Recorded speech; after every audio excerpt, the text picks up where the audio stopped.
자, 이어서 통일교 특검 상황도 짚어보도록 하겠습니다. 여야가 통일교 특검 추진에 속도를 내고 있습니다. 통일교 특검에 부정적이었던 민주당이 어제 갑자기 입장을 바꿨고요. 여야가 각자 특검법을 제출한 뒤 협의해서 신속하게 실행하는 데 합의를 했습니다. 이게 어제까지 상황이었고요. 또 오늘은 이제 민주당에서는 이제 통일교 특검은 확정적이라면서 즉시 추진하겠다 이런 의사를 재차 밝혔고, 국민의힘과 개혁신당은 결국 이 통일교 게이트 특검 법안을 공동 발의했습니다. 이 법안에 따르면요, 국회의장이 3일 내에 대통령에게 특검 임명을 요청하고, 대통령은 법원 행정처에 특검 후보자 2명을 추천한 뒤 법원 행정처가 특검 후보 2명을 대통령에게 추천하게 되면 대통령은 3일 안에 특검을 임명하는 구조로 되게 되는데요. 이 법안 좀 어떻게 보셨습니까? 일단은 국민의힘과 개혁신당에서 내놓은 법안인데 민주당도 같이 하겠다라고 이미 밝혔기 때문에 어느 정도의 수정은 들어가게 되지 않을까 싶습니다. 그리고 이게 우리 뭐 김건희 특검 뭐 이런 것들 보셔서 이제 시청자분들 많이 아시겠습니다만 수사 대상 같은 것들도 다 법안 안에 넣어야 되거든요. 그러면 아마도 민주당 측에서는요, 주는 게 있으면 또 이제 받는 게 있어야 되는 거 아니겠어요. 결국 이것도 본인들이 지방선거를 생각하면서 받아들이겠다는 건데, 뭐 좋은 의미로는 최근 여론조사에서 60%가 넘는 국민들께서 이거 통일교 특검 해야 된다, 뭐 이런 것들도 있겠습니다만, 저는 뭐 나경원 의원이라든지 지금 뭐 김기현 의원 이런 사건들 있잖아요. 저희 국민의힘의 중진들, 이 사람들에 대한 조사를 분명히 명시적으로 넣을 거라고 봐요. 전체적으로 특검법이라는 것을 통과시키는 데에는 합의를 했지만 민주당이 다수당이기 때문에 구체적인 내용에 있어서는 본인들이 이거를 꼭 넣어야 된다고 주장을 할 가능성들이 있고, 국민의힘은 그걸 안 받았을 때 민주당이 그럼 특검하지 말자, 오히려 국민의힘이 이거 못하게 막았다, 이렇게 이야기할 가능성이 있어서 오히려 수사 대상에 대해서는 끌려갈 가능성도 저는 어느 정도 있다고 생각을 합니다. 이런 것들을 민주당이 좀 고려를 해서 결국에는 전격적으로 특검하자 이렇게 얘기한 게 아닌가 싶습니다. 네, 아무래도 여야 중진 의원들이 모두 연루되어 있는 이제 의혹을 받고 있기 때문에 민주당도 이렇게 나선 것이다, 이렇게 말씀해 주셨는데요. 교수님께서는 좀 어떻게 보셨습니까? 그러니까 이걸 보면은 우리나라가 진짜 그 대통령제를 택하고 있지만 사실 대통령보다 의회의 힘이 훨씬 더 센 것 같아요. 그러니까 의회가 뭐 180석 이상을 가지고 있다 그러면 대통령이고 뭐고 진짜 모든 거를 다 할 수 있는데, 지금 대통령까지 같이 하고 있기 때문에 뭐 얼마나 힘이 세겠습니까? 근데 어쨌든 이 통일교 특검도 진짜 뭐 얘네들이, 그러니까 민주당이 처음에 안 한다고 했다가 사실 여권 지지 여론에서 좀 이제 민주당이 뭐 킹기력이 있는 게 아니냐 뭐 이런 생각이 좀 들어서 그냥 갑자기 태세 전환을 했는데요.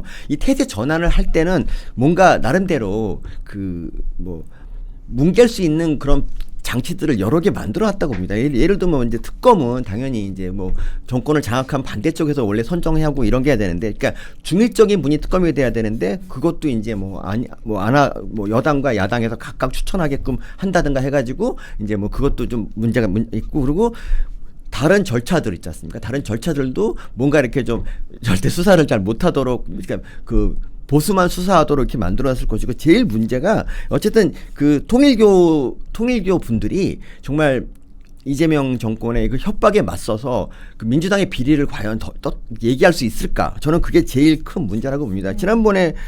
지난번에도 그랬지 않습니까? 특검이 8월 달쯤에 이미 민주당 연루된 그런 증언을 확보하고도 4개월 동안 수사 안 하다가 이제 나중에 나간 거 아니겠습니까? 이런 식으로 저는 이 여러 가지 장치들로 인해서 특검이 무산되거나 아니면 특검이 하더라도 그냥 국민의 힘만 좀 이렇게 건드리다가 끝나는 그런 게 되지 않을까. 용두삼이 같이 될 것 같아요. 네, 특검을 발의한 이유 또 하나 있을 것 같습니다. 바로 민주당이 통일교 특검 수용 직후에 2차 종합특검법을 발의한 건데요. 3대 특검에서 미진했거나 새롭게 밝혀진 혐의 등에 대해서 156명을 투입하고 170일을 또 수사한다, 이렇게 밝혔습니다.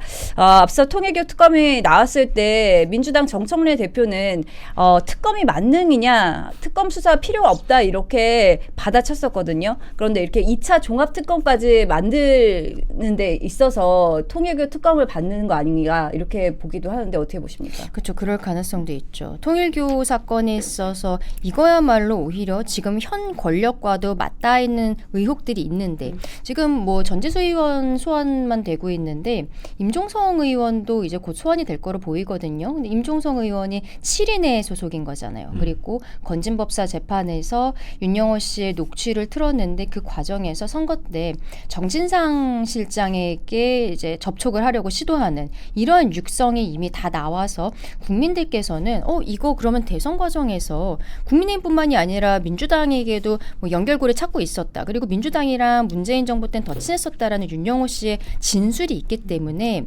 어떻게 보면은 수사가 대통령실까지도 연결될 수 있는 것이고 그래서 특검이 필요한 것이다라고 국민들께서 60%가 넘는 국민들께서 그렇게 판단하셨다고 생각을 하거든요.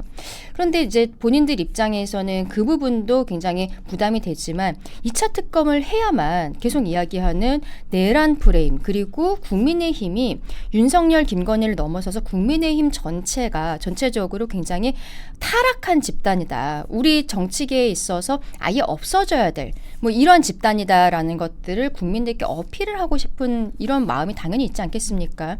추경호 원내대표가 만약에 당시 원내대표가 구속이 되었다면 저는 위헌정당 해산심판 청구 이런 것들 정부에서만 할 수 있는 거지만 민주당에서 굉장히 압박하는 모양새 했을 거라고 봐요. 근데 이제 그건 못하는 거잖아요.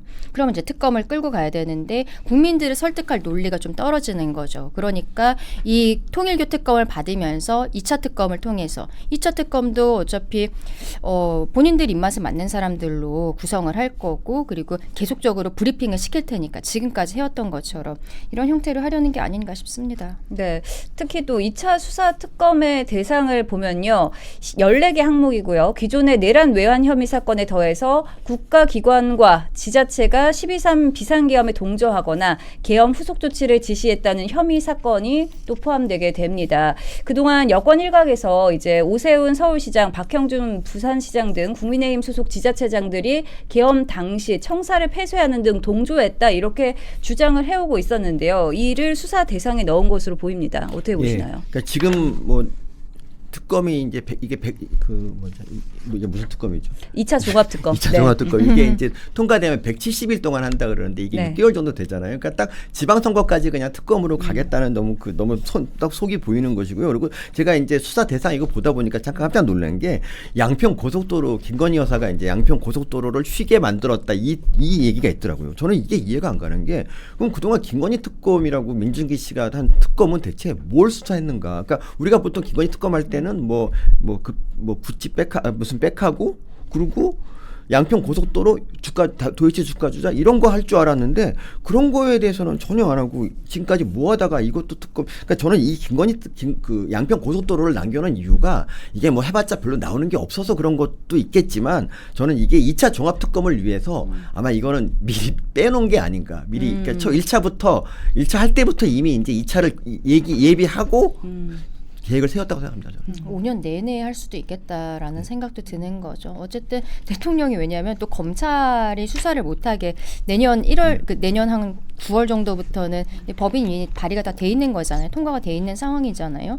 그러면 그 다음에 본인들 입맛에 맞게 칼을 휘둘러줄 기관이 필요한데 그것을 특검으로서 계속하는 게 아닌가. 실제로 지금 뭐 쿠팡 수사 외압 의혹이라든지 이런 거 상설 특검도 가동되는 거 아니겠습니까? 이렇게 수많은 특검들을 가동을 하고 그 와중에 국민의 세금들도 들어가지만 문제는 이 특검에 파견되는 수사관들이 기존 수사기관에서 있던 사람들이 오는 거거든요. 그럼 다른 원래 있던 수사기관들은 일을 할 수가 없는 거예요. 사람들이 계속 이렇게 대규모로 파견을 나가니까 이러한 상황들도 좀 고려를 해서 결국 국민들의 실제 삶에 정말 필요한 부분들을 오히려 이 수사력이 집중할 수 없는 상황들을 대통령실과 정부 여당이 만들고 있다고 생각합니다. 네, 2차 종합특검 내용 잠시 짚어봤고요. 다시 통일교 특검으로 넘어와서 여야가 통일교 특검을 하자는데 동의는 했지만 여야는 특검 후보 추천권과 수사 대상 등을 놓고 의견이 달라서 종합 합의가 이루어질지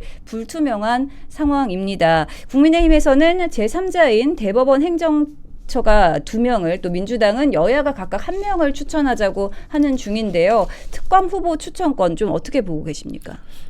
예전에 그 성공한 특검들을 보면은 여당이 추천권을 행사하지 않았지 않나 생각이 드는데 전 그렇게 기억하는데 여야가 각각 1명씩 해서 이거 결정은 그럼 누가 하는 겁니까? 그럼 뭐 보나마나 뭐 여당이 추천한 사람이 하거나 아니면 야당이라고 해갖고 조국혁신당 같은 그런 데서 저기 지목한 사람을 특검으로 하지 않겠습니까? 그럼 뭐 지금 특검하고 큰 차이가 없어질 것 같습니다. 그리고 어쨌든 특검이라는 게 이게 이제 비정상적 기구인데 이게 진짜 나중에 특검이 정말 일상생활화가 되는 뭐 그런 일이 정말 벌어질 것 같은데 이 특검이라는 게 돈이 정말 많이 드는 거잖아요. 근데 우리가 지금 뭐 환율도 오르고 돈도 없는데 지금 언제까지 특검을 해야 되는지 저도 답답합니다. 국민들이 이제 화내고 이러면 안 된다고 하면 소비 쿠폰 또 나눠주겠죠. 이게 근데 여야가 추천하는 걸 민주당이 발의를 한다고 아직은 이제 의견을 낸 정도인데 이건 좀 민망하지 않나 싶어요. 왜냐하면 지금 민주당과 국민의힘 전현직 의원들이 연루가 되어 있다. 그러면 이런 얘기들이 계속 언론에 보도가 되고 뭐 수사를 받고 있는 권성동 의원 같은 경우는 이제 1월 28일 날 선고를 앞두고 있는 상황이고요. 그리고 전재수 의원도 뭐 재차 소환을 할 것으로 예상이 되는 상황에서 여야가 추천한다는 것은 좀 맞지 않을 것 같습니다. 근데 이게 법원 행정처, 그러니까 대법원 쪽에서 추천을 하는 것도 민주당 측에서 이야기하는 것도 일견 좀 그 이유는 있어요. 왜냐하면은 결국에는 법원에서 판단을 해야 되는 건데 이제 특검에서 수사를 한 내용에 대해서 법원이 판결을 해야 되는 건데 법원에서 특검 자체를 추천한다는 게 좀 앞뒤가 맞지 않지 않느냐 이런 지적도 저는 나름대로 받아들일 부분이 있다고 생각하거든요. 결국은 이것은 조금 더 여야가 머리를 맞대고 고민이 깊어지는 지점이 되지 않을까. 근데 이런 것 때문에 민주당이 차일피일 법안 통과를 미루게 될 가능성들도 굉장히 높을 것 같다고도 생각합니다. 네. 또 하나 짚어봐야 할 것이 바로 국민의힘에서는 통일교 특검의 수사 대상에 민주당 전현직 의원들의 금품수수 의혹을 뭉갠 이 민중기 특검에 대한 그 수사 은폐 의혹을 수사 대상에 넣자는 입장인데요. 민중기 특검의 수사 은폐 의혹까지 이제 특검에 넣을 수 있다고 좀 보십니까? 그 사안으로 봐서는 그냥 검찰 수사로 해도 전 충분할 것 같은데 검찰이 언제 없어지나요? 검찰이 내년 한 9월 정도? 이제 검찰 없어지니까 뭐 공수처는 좀 신뢰를 잃었고 뭐 민중기 특검을 해야겠네요, 진짜 이거는. 네, 특검을 해야 된다 이런 주장이 그쵸? 많거든요. 이게 진짜 권력형 비리인 게 특검 자체를 여당 측에서 추천한 인사가 이제 3특검에 모두 다 들어가게 된 거잖아요. 그런데 이들이 8월에 윤영호 본부장으로부터 이 진술을 들었을 때 과연 그냥 아무 생각 없이 뭉개고 있었던 건가? 혹은 뭐 대통령실, 민정비서관, 민정수석실이라도 이게 이야기를 했는데 그쪽에서 일단은 스톱을 시켜놨다가 혹은 11월 정도에 이게 언론에 보도가 되면서 그때쯤 이제 내사번호 부여하고 언론에 보도되니까 그제서야 경찰로 이첩한 거 아니냐 이렇게 국민들께서는 생각하실 수 있는 부분들이 있는 거죠. 이게 어차피 지금 고발이 돼서 공수처에서 수사를 하고 있어요. 근데 공수처가 얼마나 수사 능력이 없는지 이 부분 아까 말씀드렸고 이제 우리 국민들은 수사기관에 대해서 다들 잘 아시잖아요. 공수처 자체가 아까 말씀드린 그 오동훈 공수처장과 수뇌부 5명이 직무유기, 그러니까 최상병 사망사고에 있어서 사건을 직무유기했다는 혐의로 기소가 되어 있는데 이것도 똑같은 거예요. 민중기 특검이 직무유기 혐의로 지금 고발이 된 거거든요. 누가 누구를 수사하는 거냐 이 얘기도 나올 수밖에 없는 거죠.